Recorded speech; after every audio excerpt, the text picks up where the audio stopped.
Buenos días a todos nuestros amigos de este grupo de estudio.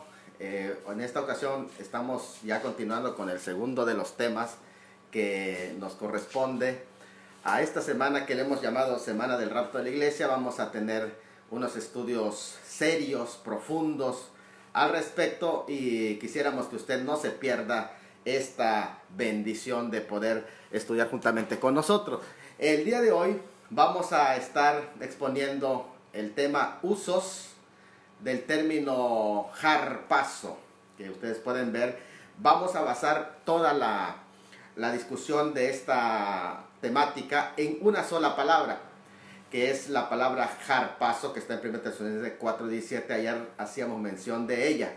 Sin embargo, necesitamos saber que detrás de esta palabra hay todo un andamiaje de doctrina que está respaldada.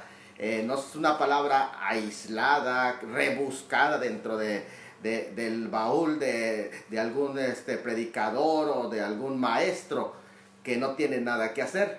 Es una palabra que tiene muchísimo peso en las Escrituras, y el día de hoy vamos a hacer precisamente el recorrido en la Escritura del uso que se le da a esta palabra harpazo. En ese sentido se trata del harpazo de la parusía. La palabra parusía quiere decir segunda venida de Cristo, o se refiere a la segunda venida de Cristo. En ese sentido, la segunda venida de Cristo no es un acontecimiento aislado, sino que se trata de todo un programa, tal y como la primera venida de Cristo se trató de un programa. Dios te bendiga, hermano Milton. Ya comenzamos, ya estamos aquí. En este momento estoy explicando que hay dos programas importantes. El primer programa es la primera venida de Cristo, que tiene una etapa inicial en el momento de la concepción de Cristo, y tiene una etapa final, la primera venida de Cristo, con la ascensión de Cristo, en un programa que duró aproximadamente 33 años. Esa es la primera venida. No se trata de un acontecimiento solamente, sino de una serie de acontecimientos. ¿Qué es la primera venida? Bueno, pues la primera venida es un programa. De igual manera, la segunda venida de Cristo se trata de un programa escatológico llamado la parusía, que tiene varios aspectos. El primero es, la primera etapa es el harpazo de la parusía. No es lo mismo el harpazo de la parusía que la epifanía de la parusía, así como no es lo mismo la concepción de Cristo que la ascensión de Cristo, pero ambas son la primera venida. Pero el harpazo de la parusía es la segunda venida. Ahí comienza la segunda venida, pero no termina allá. La segunda venida concluye con la epifanía. Entonces, hablamos ahora del harpazo de la parusía, del arrebatamiento de la parusía, y en ese sentido nos vamos a concentrar. Dios te bendiga, Freddy. También te mandamos saludos hasta Tijuana. Que Dios te bendiga. Bueno, ya dejado esto en claro, entendemos que el harpazo de la parusía, que prácticamente está tratado en el capítulo 4 de Primera de Tesalonicenses, y es un tema dedicado a la iglesia. Es decir, es la parusía con relación a la iglesia. La parusía con relación a la iglesia es el harpazo. La parusía con relación a Israel y al mundo es la epifanía. Sin embargo, el capítulo 4 trata de el harpazo que es para la iglesia de 1 Tesalonicenses capítulo 4. Y el capítulo 5 de 1 Tesalonicenses no habla a la iglesia. El capítulo 5 de 1 Tesalonicenses le habla directamente a los que se quedarán en el periodo de juicio, que es el día del Señor. Dios te bendiga, hermana Mari Martínez. Ya estamos aquí en pleno momento de estudio y estamos hablando de la palabra harpazo o arrebatamiento. Por lo tanto, 1 Tesalonicenses capítulo 4 le habla a la iglesia en la parusía, pero el harpazo de la parusía. Y el capítulo 5 le habla a los perdidos en el día del Señor, que también forma parte del periodo de la parusía, pero que acaba y concluye con la epifanía, que es su manifestación gloriosa. Así que el arrebatamiento ocurre durante la parusía, la segunda venida de Cristo, ¿sí o no? Claro que sí, pero es el jarpazo de la parucía. Dice, luego nosotros los que vivimos, los que hayamos quedado, seremos arrebatados. La palabra jarpazo. Bueno, lo que nos está diciendo aquí en este pasaje es, número uno, los que estemos vivos y hayamos quedado. Dios te bendiga, hermano Pedro, amigo. También es muy importante tu contribución. Tú eres un experto en idioma, así que te va a servir precisamente este material y vas a contribuir también. Te mando un abrazo, amigo Pedro Guzmán, hasta Campeche. Hemos primera de Tesalonicenses capítulo 4 nos muestra por lo menos 4 cosas, porque estamos hablando del jarpazo de la parucía, no de la epifanía, de la parucía.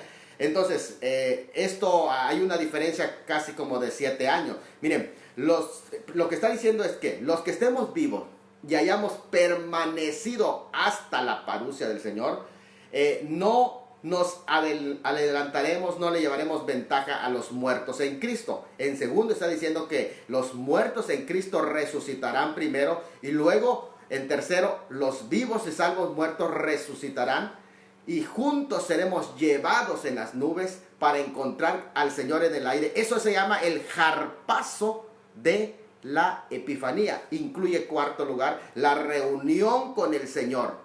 Es decir, en la epifanía no se da la reunión con el Señor de la iglesia, se da en el jarpazo. Es decir, la reunión con el Señor es la unión mística entre Cristo y su iglesia. Ayer decían las bodas del Cordero. Las bodas del Cordero, que tiene sus etapas, pero que la etapa de presentación está a punto de darse. Pero ese encuentro que sucede en el jarpazo, por eso viene a buscar a su novia, ese encuentro que sucede en el jarpazo es precisamente la unión mística entre Cristo y su iglesia, y es conocido ese encuentro emocionante como las bodas del Cordero. Inicia el proceso de la boda del Cordero. Será permanente, es decir, donde quiera que el Cordero vaya, allí nosotros iremos. Y así, dice el pasaje, estaremos siempre con el Señor. Dios te bendiga, Samuel Ruiz, un abrazo. Estamos entonces hablando del jarpazo de la parucía. Sé que a algunos les hace ruido el término técnico teológico rapto, con R mayúscula, no con R minúscula, porque no me estoy refiriendo a cualquier rapto, ni estoy usándolo en términos seculares, sino en términos bíblicos. No es necesario usarlo en este caso. Si usted dice, me hace ruido, pues no lo uses. Si no conoces su uso semántico y teológico, pues no lo uses. Pero para referirse a la resurrección de los muertos en Cristo y a la traslación de esa iglesia, se pueden usar otros términos, no solamente el término rapto. Se puede usar, si quieres, arrebatamiento de la iglesia, si quieres, arrebato de la iglesia, si quieres, traslación de la iglesia, su venida por sus santos, lo puedes usar, o el regreso inminente, que también es un nombre que se utiliza muchísimo porque habla de la doctrina de la inminencia de la venida del Señor Jesucristo. Entonces es interesante que podamos nosotros referirnos a esto. Mira, lo que debe de quedar claro es esto, que se trata de una doctrina no formada con una palabra aislada. Sí, aunque aquí estoy usando una sola palabra para hacer la exégesis, pero lo que voy a hacer es ir detrás de todo el andamiaje que hay. En los próximos después de estos 2 programas más, voy a hablar de los sinónimos de jarpazo en el Antiguo Testamento y luego los sinónimos de jarpazo en el Nuevo Testamento. Por lo tanto, vamos a ver que hay una profunda exégesis en el que se basa el significado contextual bíblico y no en un diccionario externo. Porque la exégesis de una palabra sirve para determinar su significado en la misma Biblia. Lo importante es cómo lo usa la Escritura. O sea, eso puede traer confusión a la gente que no conoce la Escritura. Por ejemplo, la palabra muerte. Si tú buscas la palabra muerte en un diccionario secular, te dice aniquilación. Pero ese no es el uso escriturario de la palabra muerte. Tú tienes que ir a buscar el uso bíblico de la palabra, que es lo más importante. Entonces algunos dicen rapto, es un robo, es un secuestro y no puede ser. Bueno, estás usando en el concepto secular, pero vamos a ver qué es el uso bíblico, que es lo más importante. Entonces, la definición según criterios bíblicos y no según algún diccionario externo. Entonces es importante que se pueda dar en ese sentido. Para una mejor entonces comprensión del concepto, Vamos a usar la palabra harpazo y vamos a viajar por toda la escritura. Vamos a darnos una idea clara de lo que es el significado de la palabra harpazo y vamos a presentar algunos usos en el Nuevo Testamento. En esta ocasión vamos a centrarnos ahí. Pero la conferencia que sigue vamos a hablar de los sinónimos. Dios te bendiga, Alex. Te mando un abrazo hasta Isla Canaria, España. Ya sabes que te apreciamos mucho. Y vamos a presentar los sinónimos del Antiguo Testamento y luego del Nuevo Testamento. Esto va a ser un viaje emocionante, pero hoy vamos a concentrarnos. Dios te bendiga, Milton. Claro que sí, ahí vamos. Vamos a concentrarnos en el uso del término harpazo. Vamos a viajar cómo usa la Biblia el término harpazo y después eso nos va a dejar una enseñanza clara. Y nos vamos a dar cuenta que no es una palabra rebuscada en el que no hay prácticamente ningún comentario acerca. No, vamos a darnos cuenta que es una doctrina fundamentada en las Escrituras.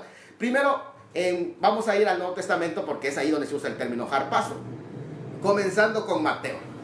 Mateo dice así, en Mateo capítulo 11, versículo 12, con respecto al reino de los cielos, dice así: el reino de los cielos sufre violencia y los violentos harpazo. Aquí se usa la palabra lo arrebatan, harpazo. Esto nos está diciendo que tal como el reino de los cielos, cuando viene la predicación de Juan, empieza a recibir persecución, a sufrir violencia de parte externa, pero que había un grupo de revolucionarios, que no era el sentido, pero estos eran como, vamos a decir, el Señor les está diciendo, necesitan tener ese celo que tienen los celotes, esa agresión que tienen los celotes, pero espiritual. Es decir, ustedes sean celotes espirituales, porque ellos son los que arrebatan esto que estoy compartiendo. Entonces el término arrebatan allá es harpazo, es decir, toman. Incluso aquí es una palabra fuerte porque se muestra que el harpazo es algo que se hace a la fuerza, o sea, se requiere una fuerza para poder tomar, en ese caso, el reino de los cielos. Por lo tanto, esa es la forma que se usa el término harpazo. Pero además, Juan 10, 28 y 29, cuando se habla del trabajo del pastor, el buen pastor, dice así con respecto a las ovejas: nadie las arrebatará. Ahí está el término harpazo. Nadie las arrebatará de mi mano. Quiere decir que una vez que Él nos tiene, nadie nos va a arrebatar mientras estamos en sus manos. Ahora, si las ovejas por su propia voluntad se sale y es otra cosa. Pero aquí está diciendo del cuidado que tiene el pastor. Nadie las puede arrebatar, harpazo, aparece allá la palabra harpazo, de la mano de mi Padre. Es decir, mientras la oveja esté ahí, nadie la puede arrebatar. Eso significa que Él cuida bien a sus ovejas mientras estén en sus manos. Ahora, esto también nos va a mostrar la forma en el que opera el arrebatamiento de la iglesia, y que sin embargo Él sí viene a buscar a su iglesia y va a arrebatar a su iglesia, que prácticamente, si quieres tú, en este momento está secuestrada de todo esto que lo está limitando. Bueno, en Hechos 23, 10, con respecto al rescate de Pablo, recuérdense que cuando Pablo fue presentado ante el concilio, Pilato, en el momento de más tensión, cuando ya la gente tenía rodeado a Pablo y lo tenía agarrado, ellos estaban dispuestos a matar a Pablo. Pero ¿qué es lo que pasó? Entonces él mandó que bajasen soldados, y en el versículo 10, 23, 10 de hecho, dice, y le arrebatasen de en medio de ellos. Aquí la palabra harpazo está usado también para tomar a Pablo, jalar a Pablo, incluso en contra de la voluntad de las otras personas que allí estaban presentes. Entonces es interesante que podemos ver el uso que se le está dando al término. Estamos comprendiendo el uso del término harpazo. Ahora, en Hechos 8:39 también se utiliza el término harpazo. En ese pasaje, con respecto a Felipe, que aquí me llama muchísimo la atención, porque dice allá, el Espíritu del Señor arrebató, harpazo, arrebató a Felipe. Y aquí tenemos un ejemplo muy claro, incluso hasta ilustrativo, de lo que sucede en el rapto. Además de la posibilidad de este acontecimiento como una obra del Espíritu Santo, no ajena al Espíritu de Dios, como algunos piensan. Dios te bendiga, hermano Eduardo Juchin Cham. Estamos hablando del arrebatamiento y los usos en el Nuevo Testamento de la palabra harpazo, de donde viene la palabra rapto. Por tanto, no se trata de algo imposible para Dios, o que sea extraño a la teología del Nuevo Testamento, que diga, oye, ¿de dónde sacaron el rapto? Cuando la Biblia misma usa ese término. Incluso luego de que Felipe presenta el mensaje de Cristo al etíope, y hubo creído y fue bautizado. Algunos incluso dicen, oye, ¿cómo es que fue bautizado inmediatamente? Dios te bendiga, Lorenzo Pandini, Dios te bendiga, te mandamos un abrazo allá. Interesante, ¿verdad? Esta temática que nos ayuda para fortalecer nuestra fe y cimentarnos en nuestra santísima fe. Ahora, fíjate que él fue bautizado inmediatamente. ¿Por qué? Porque no hay nada que le impida, tenía toda la información, la comprensión. Ahora la gente en el mundo lo evangeliza, es más gente de la iglesia misma bautizada que no comprende la plenitud de la palabra de Dios. Por eso a veces se requiere explicarles qué es lo que van a hacer. Miren, dice, cuando subieron del agua, el Espíritu del Señor arrebató, y aquí viene la palabra harpazo, arrebató a Felipe, y el eunuco no le vio más y siguió gozoso su camino. Es interesante, los expertos dicen que negar este hecho sobrenatural del arrebatamiento, o los arrebatamientos, harpazos que menciona la Biblia, es negar experiencias que en forma repetitiva se habían dado. Si niegas la experiencia de Felipe, tendrás que negar lo que pasó en Primero de Reyes, capítulo 18, versículo 12, donde se decía en el hebreo nasá, que significa vestir, florecer, aceptar, acarrear, cargar, elevar, levantar, llevar, mover, subir, tomar, arrebatar, con respecto a Elías. Dice así, decían la gente sobre Elías o sus discípulos: acontecerá que luego que yo me haya ido, el Espíritu de Jehová te llevará, nasá, te llevará donde yo no sepa, y al venir y yo a dar las buenas nuevas a Acab, al no hallarte, él me matará, y tu siervo teme a Jehová desde su juventud. Está diciendo que él estaba consciente de los continuos arrebatamientos que experimentaba Elías. Y en Segundo de Reyes 2:16, y dijeron: he aquí, hay con tus siervos 50 varones fuertes, vayan ahora y busquen a tu señor, quizás le haya levantado el Espíritu de Jehová y lo haya echado en algún monte o en algún valle. Y él dijo: no enviéis. Interesante, ¿verdad? Porque la misma experiencia de arrebato de Elías fue experimentado por Ezequiel 11:1. Dice: el Espíritu de Dios me elevó. Buenos días, Harold, Dios te bendiga. Ya estamos aquí en pleno estudio, y todo es importante también. Ya vamos a entrar ya en la sección de preguntas unos momentitos, ahorita que terminemos. Dice: me llevó por la puerta oriental a la casa de Jehová. Interesante, esa misma experiencia es la que vamos a tener los creyentes cuando suceda el traslado de la iglesia. Ahora, Primera de Corintios 12:2 y 12:4, con respecto a la visión de Pablo, se dice que fue arrebatado, harpazo, estamos hablando de 1 Corintios 12:2 y 12:4, hasta el tercer cielo, que fue arrebatado al paraíso. Otra vez la palabra harpazo. Ustedes bien, 2 veces la palabra harpazo aparece allá. Entonces, ¿quién dijo que es una palabra aislada, que no está en el Nuevo Testamento? Yo he demostrado aquí varias veces que se menciona el término harpazo. Algunos sugieren que en esta visión, incluso el apóstol Pablo, del 1 Corintios 12:2 y 4, precisamente se le reveló, cuando fue arrebatado, en ese momento se le reveló la traslación de la iglesia. 1 Corintios 15:51, por eso decía, os digo, un misterio, o sea, que algo no había sido revelado a ningún apóstol.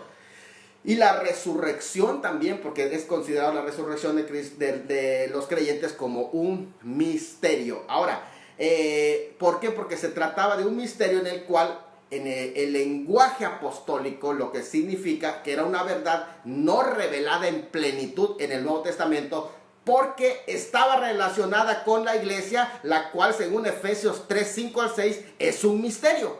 La iglesia era un misterio porque no estaba plenamente revelada en el Antiguo Testamento, aunque hay los indicios. Es lo mismo que el tema del rapto, porque la iglesia es un misterio, su arrebatamiento lógicamente tiene que ser un misterio. He aquí os digo un misterio: no todos dormiremos, pero todos seremos transformados. Ese es el arrebatamiento. Respecto a la iglesia se dice misterio que en otras generaciones no se dio a conocer a los hijos de los hombres, como ahora es revelado a sus santos apóstoles y profetas por el Espíritu, que los gentiles son coherederos y miembros del mismo cuerpo y copartícipes de la promesa de Cristo Jesús por medio del Evangelio. Juan Carlos Mac, Dios te bendiga, saludos. Bueno, pues estamos aquí contribuyendo en esta temática pero tan importante. Bueno, esto explica el tema del misterio, explica claramente la razón por la que esta enseñanza del rapto no se encuentra declarada con detalle en los otros libros de la Biblia. Incluso Pedro no alcanza a entender esto. Dios te bendiga, hermano Lorenzo Pandini. Dice, hermano, a ver cuándo nos bendice con el tema el milenio. Claro que sí, vamos. Ahorita estamos concentrados en el tema la semana del arrebatamiento y con todo gusto lo haremos en su momento. Miren, esto explica claramente, cuando hablamos del misterio y por qué se lo revelaron a Pablo, explica claramente con detalle por qué en otros libros, no solo el Antiguo Testamento, pero del mismo Nuevo Testamento, por qué no aparece con detalle. Incluso el mismo apóstol Pedro habla en esto, dice, reconoce que Pablo trata de versículos como este, difíciles de entender, y explica por qué los indoctos y los que no se detienen en el texto, le llama inconstantes, es decir, que no toman tiempo para detenerse en el texto, sino que son estudiosos que saltan de aquí para allá sin hacer una exégesis seria. Ellos tuercen esos versículos. Dice el apóstol Pedro, imagínate que el apóstol Pedro tenía ese problema de comprensión, temas como el rapto que fue revelado a Pablo. Decía, y tener entendido que la paciencia de nuestro Señor es para salvación, como también nuestro hermano Pablo, según la sabiduría que le ha sido dada, os ha escrito casi en todas sus epístolas, hablando de ellos, de estas cosas, entre los cuales hay algunas cosas difíciles de entender, las cuales los indoctos, que no tienen doctorado, que no tienen doctrina, porque eso es instrucción, los indoctos e inconstantes tuercen, como también las otras escrituras, para su propia perdición. Entonces es interesante. Vamos a ver dos pasajes más. Judas 23. Judas 23 usa el término harpazo. Con respecto a los que están en las sectas de apostasía, los exhorta de esta manera en Judas 23.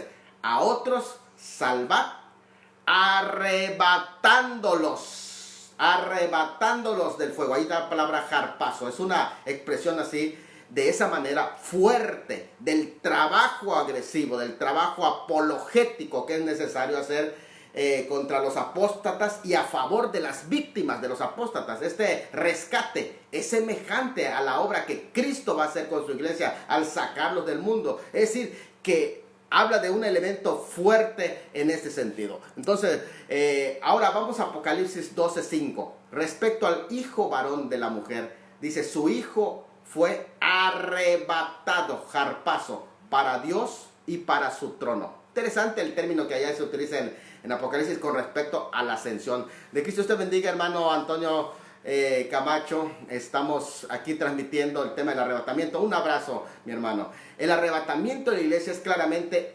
ejemplificado con el arrebatamiento de este hijo varón de la mujer, lo cual no tenemos el afán en este momento de profundizar en la escena, pero de alguna manera sabemos que sucede en el periodo de la gran tribulación, porque se va hacia el tiempo de ser sustentada 1260 días, que son el periodo de la segunda parte de la gran tribulación. Dios te bendiga. Dios te bendiga, mi amado hermano Benjamín, un estudioso de la escritura también usted, y nos da mucho gusto que esté con nosotros aquí estudiando la palabra de nuestro Dios. Miren, la mujer vestida del sol, que aparece en el capítulo 12, es el pueblo terrenal de Dios, es decir, los judíos.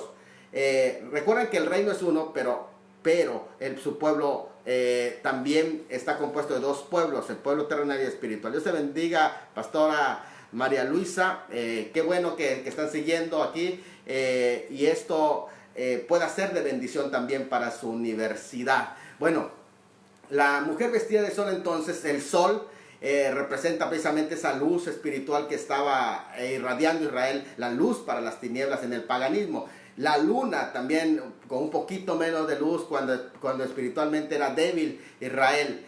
Las 12 estrellas son las 12 tribus de Israel. El gran dragón, escarlata, desde luego que es el perseguidor de Satanás. El hijo que fue arrebatado, aquí es donde vamos a concentrarnos, que prácticamente representa al Señor Jesucristo. Algunos dicen, no, aquí la mujer es María, pero no tiene nada que ver. Recuerden que se habla de que la mujer fue perseguida en 1260 días. No hay ningún escrito en la Biblia donde María haya sido perseguida en 1260 días. Ahora, María se dice que no tiene descendencia espiritual allá, porque aquí se habla de la descendencia, dice, se fue tras la descendencia de la mujer. Y entonces, en ese caso, los romanistas tendrían que ahora sí que entender que el resto de la descendencia de la mujer, ¿verdad? Interesante. Bueno, pero aquí vamos a hablar prácticamente de lo que es, en ese sentido, esta mujer tampoco representa a la iglesia como algunos piensan, ¿verdad? Que pues esto llevaría a una interpretación alegórica, y además la iglesia no fue la que produjo a Cristo, sino fue Cristo el que produjo a la iglesia. Entonces no es al revés, ¿verdad? Porque si decimos que la mujer es la iglesia, estamos diciendo que su hijo varón, que es Cristo, nació de la iglesia, y no es así.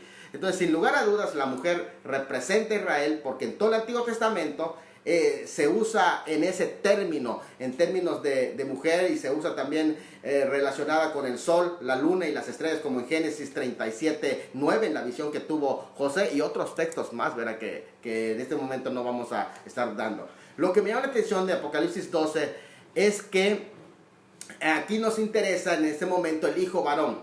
Solo puede ser Cristo. Ahí nos vamos a concentrar. Se menciona claramente 3 hechos que no puede atribuirse a nadie más que a Cristo. Primero, el hecho de su nacimiento. Ella dio a luz un hijo varón, un término que se utiliza con relación a Cristo. Segundo, el hecho de su destino.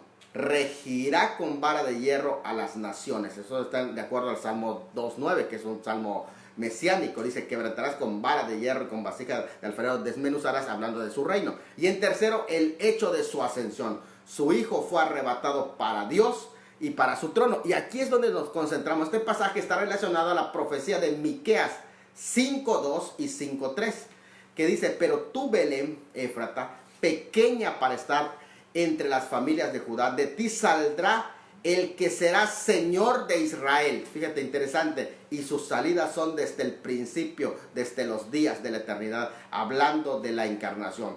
Dice, pero los dejará. Fíjate, ese versículo 2 ya nace y es su primera venida.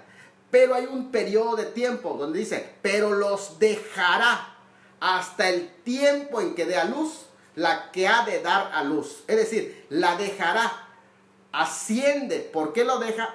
Precisamente por la rebeldía y pecado del pueblo. Y dice, y en el tiempo en que va a dar a luz, cuando la nación vuelve a resurgir y el resto de sus hermanos se volverá con los hijos de Israel. Aquí está el resto, la doctrina del resto. La doctrina del resto, o el remanente, que allá aparece en Apocalipsis 12, que dice que se fue tras la descendencia, el resto de la descendencia de la mujer, es decir, el remanente, que van a ser los 144,000. Dice, y el resto de sus hermanos se volverá a los hijos de Israel. Entonces este paralelismo se identifica con la mujer a Israel. Dice, pero los dejará. Me llama mucho la atención eso, porque Miqueas 5:3 registra el nacimiento del gobernante, pero por causa del rechazo del gobernante, la nación va a ser puesta a un lado. Dice, pero los dejará y estará de parto hasta que el tiempo en que dé a luz la que ha de dar a luz, que es, dará a luz de nuevo a la nación. Nacerá una nación en un día, y ahí es donde da luz. Y el propósito, ya nació, ya nació. el propósito de Dios simbolizado en su nacimiento aquí. Sión estará de parto hasta el nacimiento del gran propósito mencionado aquí con detalle en Isaías 66. Acuérdense que lo hemos tratado en otros temas. Cuando los tratos de Dios con Israel se reinicien en el día postrero y es el periodo de la gran tribulación. Por el momento nos basta decir que el arrebatamiento de ese hijo varón es una referencia a la ascensión de Cristo, el cual se dio precisamente en el momento cuando fue alzado en una nube. Algunos dicen un portal dimensional porque es una nube. Y que es una historia, está registrada en Hechos 1, 9 al 11. Lo voy a leer porque es importante hablar de esa ascensión, porque el jarpazo de Cristo es muy diferente al de nosotros. Dice, y habiendo dicho estas cosas, viéndolo ellos, fue alzado. Y aquí se usa un término diferente al jarpazo. Dice, y le recibió una nube que le ocultó de sus ojos, estando ellos con los ojos puestos en el cielo, entre tanto que él se iba. Y aquí se pusieron junto a ellos dos varones con vestiduras blancas, los cuales también le dijeron, varones Galileos, ¿por qué estáis mirando al cielo? Este mismo Jesús que ha sido tomado de vosotros al cielo, así vendrá como le habéis visto ir al cielo. Aunque la palabra aquí para referirse al hecho que fue alzado es epairo, que significa alzar, izar, enaltecer o levantar. En este pasaje está en voz pasiva, refiriéndose con esto al hecho de que su ascensión no es exactamente como la misma que la de nosotros, porque es en forma distinta a nuestra traslación, porque la nuestra será una obra exclusiva de Dios, en tanto con respecto al Mesías se trata de un acto voluntario, incluso autocontrolado. Es totalmente diferente, porque el término pairo es esto, que él controla su ascensión, su jarpazo. En el caso de nosotros es totalmente diferente. Sin embargo, hay varios hechos de la ascensión de Cristo que guardan semejanza con nuestro pronto arrebatamiento. ¿Por qué? Porque primero se muestra que hay un arrebatamiento en el caso de Cristo y también en el caso de nosotros. Se expresa con este verbo jarpazo en Apocalipsis 2:5. Su hijo varón fue arrebatado. 2, que es sacado del sitio de peligro, mientras el dragón está esperando para devorar a ese hijo varón, y nosotros somos sacados antes de que el dragón sea lanzado a la tierra. Dice, para ser llevado al trono de Dios y a su gloria, y ahí seremos llevados. Entonces, es interesante de cómo el paralelismo se va. De igual modo, será el propósito de Dios al quitar a su iglesia y ponerlos en un punto de seguridad. En tanto aquí en la tierra, el dragón hace de las suyas, y se hace mención de las nubes, la cual es mencionado claramente también en el arrebatamiento. Además, eso en Hechos 1, ¿verdad? Se hace mención de nubes. Y en el arrebatamiento también hay nubes, porque son los portales a través del cual vamos a entrar en esa dimensión. Es interesante también que se hace diferencia al lugar donde fue Cristo, que es el cielo. Y esa referencia es el lugar donde vamos a estar. Dice, y con el arrebatamiento, la iglesia también se va para el cielo, según Filipenses 3:20, que dice, mas nuestra ciudadanía está ¿dónde? En los cielos, de donde también esperamos al Salvador y al Señor Jesucristo. Dios te bendiga, hermana Patricia, shalom también para usted, y hermana Frida, también, qué bueno que hoy sí pudo coincidir con el horario. Dios te bendiga y bienvenida. Ya estamos aterrizando para ir terminando. Mira, con esta revisión etimológica del uso del término jarpazo, concluimos que, aunque la palabra rapto puede ser producto de una traducción no muy eficiente. 2, aunque ella no se encuentre literalmente escrita en la Biblia, como la palabra omnisciencia, omnipresencia, Biblia o Trinidad. 3, aunque para algunos la traducción correcta del término griego jarpazo sea solo arrebatamiento y no rapto, pero la enseñanza del rapto de la iglesia sí es una enseñanza bíblica y nadie puede afirmar lo contrario. Si alguien afirma lo contrario, tendría que respaldarlo. Y de eso necesitaría derribar todos los pasajes que ahorita les he dado, pero además los que voy a dar mañana también. Cuando revisamos el uso del término jarpazo, en otros pasajes de la Escritura, fácilmente podemos darnos cuenta de lo que se quiere indicar con ellos, y así nos ayuda a tener una comprensión más amplia de toda la doctrina. ¿Por qué? Porque si no estudiamos la exégesis de la palabra en todo el Nuevo Testamento, en todo el Antiguo Testamento, no vamos a comprender la totalidad. Además, esta es una palabra exacta, rapto, porque describe el hecho de que Cristo va a tomar en forma sorpresiva a su iglesia, arrebatándolo de la tierra con fuerza y transportándolos al cielo. Así que vemos, después de este estudio, vemos por lo menos 7 cosas. Número 1, la palabra harpazo en la Escritura no describe un acto ético como robo, no, sino describe un acontecimiento sorpresivo. 2, es una acción con fuerza, tomar a la fuerza. 3, según lo que hemos visto, ¿verdad? Porque así tomaron a Pablo a la fuerza, harpazo, no requiere voluntad del tomado. Eso es muy importante que lo sepamos. No requiere voluntad del tomado, como algunos dicen. Es que no nos va a robar porque no nos vamos voluntariamente. Pero es que no requiere porque tú ni siquiera sabes. Es más, se usa para sacar de un contexto dado a la persona. Es un acto salvador, como vimos los varios casos. Acto salvador en muchos sentidos, porque te libra del contexto de peligro. En quinto lugar, produce asombro. Desde luego que el arrebatamiento va a ser un asombro. Ezequiel, Dios te bendiga. Estamos ya aterrizando. En sexto lugar, es un acto sorpresivo y repentino. Esto significa inminente, no así la epifanía. La epifanía no es un acto inminente, pero el que es un acto sorpresivo y repentino es el harpazo. Y en séptimo lugar, es un proceder muy claro y común de Dios. No digan, es que nunca ha sucedido esto en la Biblia. ¿Cómo que no? Y vamos a presentar las evidencias. Además, el día de mañana nos toca algunos casos donde muestra que Dios no es ajeno a esto y no es algo extraño en su proceder, sino que es parte de su metodología al salvar de peligro a sus hijos. Se abre el espacio para preguntas. Vamos a dejar el espacio para preguntas. Entonces, adelante, hermano. Adelante. Sobre el tema que hemos visto, hemos hablado de la palabra harpazo en todo el Nuevo Testamento, su uso, y en base a su uso estamos aterrizando en conclusiones sobre el tema. Entonces, podemos tener ese espacio para preguntas. Adelante, hermanos. Adelante. ¿Tenemos alguna pregunta ahorita en asentado? Si no, si no hay ninguna pregunta y todo está claro, o si hay preguntas también, pues podemos ir contribuyendo. A ver, aquí no tenemos más. Ya explicamos esa segunda temática. A ver, ¿tenemos preguntas, hermanos? ¿Tenemos preguntas? Se abre el espacio. Adelante. Adelante.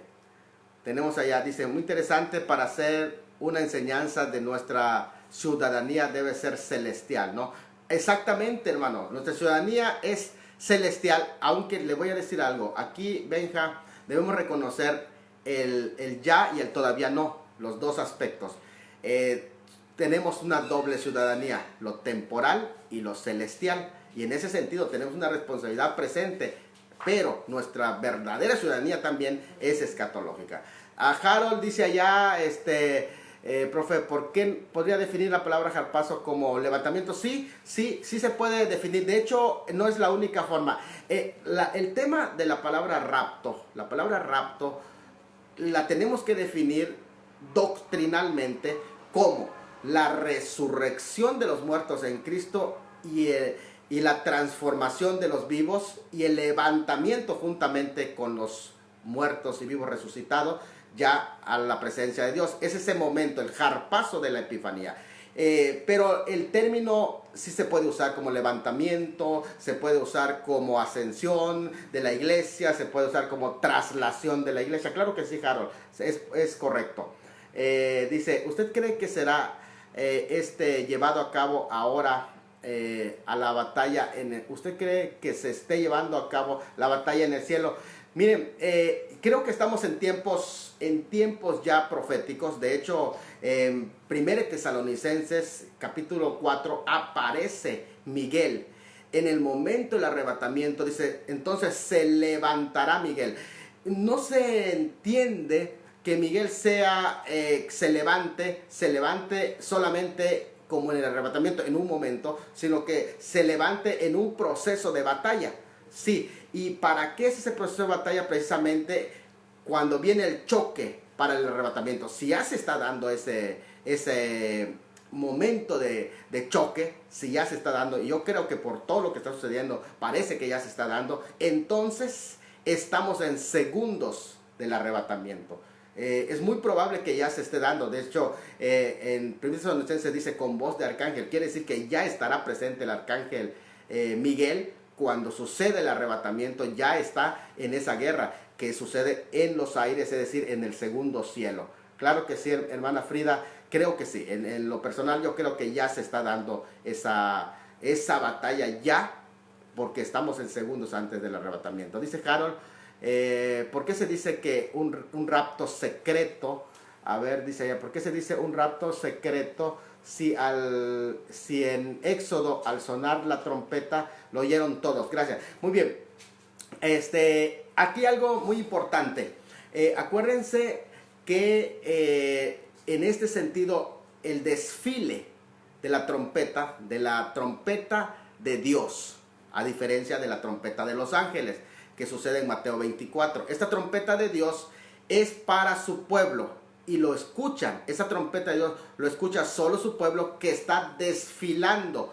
En 1 Corintios capítulo 15, cuando se habla de esta trompeta también, que es la misma de 1 Tesalonicenses, trompeta de Dios, es una invitación a marchar a los muertos en Cristo. Porque recuerden que en 1 Corintios capítulo 15 es un desfile de la resurrección de todos los santos, cada uno en su debido orden. Cristo, las primicias, los que son de Cristo en su venida y luego al fin. Estas 4 etapas son resurrección de los santos y ellos van marchando de acuerdo a trompetas. Esa trompeta que se va dando es trompeta de marcha para el pueblo. Ahí no, en 1 Corintios 15, dejo una nota clara, no se habla jamás de la resurrección de los perdidos, solo es resurrección de los santos. Por lo tanto es una marcha. La palabra que se usa allá, cada uno en su debido orden, es tagma. Tagma en el griego es órdenes en el que se van marchando un ejército. Un ejército marcha en órdenes diferentes. Y esta trompeta lo escucha, esta orden, la que va a desfilar en la parusía. Y en la parusía hay 2 grupos que desfilan en la parusía, que son los muertos en Cristo. Los muertos en Cristo son los muertos durante el periodo de la iglesia y son los que están en el cuerpo de Cristo. Y los segundos que marchan en la parusía son los que son de Cristo en su venida. Ahora, la iglesia es de Cristo en su parusía, pero los que se levantan en la epifanía no son considerados muertos en Cristo, sino que son de Cristo en su venida. Esto es muy interesante, ¿verdad? En ese sentido. Por eso son ellos los que escuchan. Ahora, por eso es que en la fiesta de las trompetas se hablaba de 2 trompetas. Eso es muy interesante, ¿verdad? Porque ahí habla de 2 trompetas en ese aspecto. Los muertos en Cristo, que también son de Cristo en su venida, pero en especial los muertos durante el periodo de tribulación son los que son de Cristo en su venida y no son muertos en Cristo, sino de Cristo en su venida. Muy bien, dice, la apostasía ya está en la iglesia actual y se ha perdido el amor y la fe. Definitivamente hay mucho que luchar todavía. O sea, dice, se limpiarán los cielos para que pase la iglesia. Sí, definitivamente, hermana Frida, así es como está. Por eso el arrebatamiento es una impresión fuerte, es una palabra fuerte, agresiva, en el que Él viene a sacar con fuerza a los suyos. Definitivamente igual concuerdo. Muy bien, allá hermana Patricia dice allá, como Juan el Bautista limpió el camino del Señor. Bueno, allá hay un ministerio también terrenal que va a haber de los dos testigos y van a preparar el camino del Señor para su regreso a esta tierra, pero en la Epifanía con relación a Israel. Dice, ¿las trompetas es literal o es simbólica, mi hermano? Bueno, esta trompeta, como decía Harold allá, solamente la van a escuchar los que son de Cristo. Entonces eso es importante que podamos entenderlo. Y sí es un sonar de la trompeta, aunque también tiene un elemento simbólico allá. Dice Benjamín, creo que se debe definir los tres cielos y la batalla, no contra sangre y carne. Esto es, dice allá, a ver, permítame, dice allá, y en espíritu somos llamados a batallar y someternos a los designios de Dios. La revelación de Daniel le llegó después de 21 días. A Gabriel tuvo que pedirle ayuda a Miguel. Sí, excelente nota que nos está dando allá Benjamín, sí, de cómo se da en ese proceso. Igual yo estoy de acuerdo que es de esa manera como se va dando. Ahora también tenemos que ver los diferentes frentes de esa batalla. Muy bien, vamos a ver si, dice, he estado estudiando el perfil de Trump y hay muchas cosas interesantes en cuanto a este tiempo y la sincronía con que se han dado las cosas. Yo siento que como que Trump es precursor del anticristo, es decir, prepara el camino del líder mundial, así como cuando Juan el Bautista anunciaba preparar el camino. El escenario mundial, de hecho, hermana Frida, se está preparando. Hemos presentado algunas temáticas que incluye al personaje importantísimo de Trump, pero aquí también tenemos que recordar que va a haber se va a catapultar, es decir, en este momento se está dando un acomodo. Por eso dice que mirad a la higuera y todos los árboles. Si la higuera es Israel, entonces todos los árboles representan el acomodo de las naciones para el escenario del tiempo final. Y esto se está dando. Incluye incluso la caída de los Estados Unidos, porque parte de este reacomodo para que Israel se quede solo y pueda así ya darse lo que se llama la guerra del Salmo 83, y posterior a eso, solo posterior a eso, viene la destrucción del escenario de Siria. Bueno, hermanos, les dejo, ya se me descargó mi teléfono, Dios lo bendiga, y estamos hasta las 8. Dios les bendiga, un abrazo.